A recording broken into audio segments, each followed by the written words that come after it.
আসসালামু আলাইকুম রহমতুল্লাহ। তো ফাইনালি আজকে আমরা আমাদের আলুর জমি থেকে আলুগুলো সংগ্রহ করতেছি।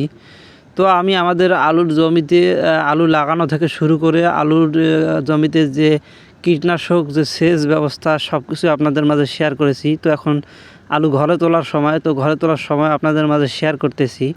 তো এই যে দেখেন মোটামুটি ফলন মাশাল্লাহ যা দিয়েছে আল্লাহর রহমতে ভালো হয়েছে, খারাপ না।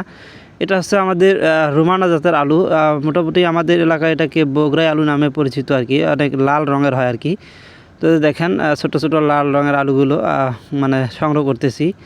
লাঙল দিয়ে ফেরে দেওয়া হয়েছিল, ফেরে দিয়ে তারপরে এগুলো এখন সুন্দরভাবে বেছে নিতেছি।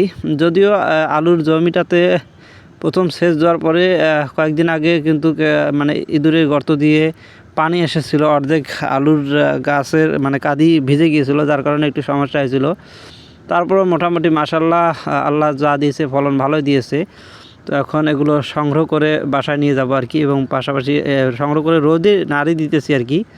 তো যে দেখেন এগুলো হচ্ছে কাঁদি, আর অল্প কিছু কাঁদি আছে। এখানে হচ্ছে আমাদের 12% জমি। তো 12% জমিতে আমরা আলু লাগাইছিলাম। তো এই যে এগুলো হচ্ছে আলু মানে রোদে নাড়ি দেওয়া হয়েছে। দেখেন কালার দেখেন অনেক সুন্দর হয়েছে মাশাল্লাহ। তো যাই হোক সম্পূর্ণ জমির আলুগুলো তোলার পরে দেখা যাক কতটুকু আলু হয়, যদিও এখনও মাপা হয়নি।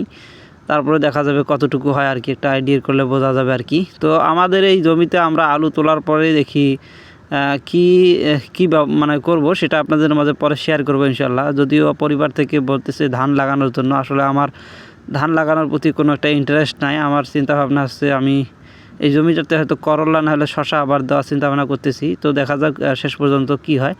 তো সবাই আমাদের জন্য দোয়া করবেন, শেষ পর্যন্ত দেখার অপেক্ষায় থাকবেন ইনশাআল্লাহ। আল্লাহ হাফেজ।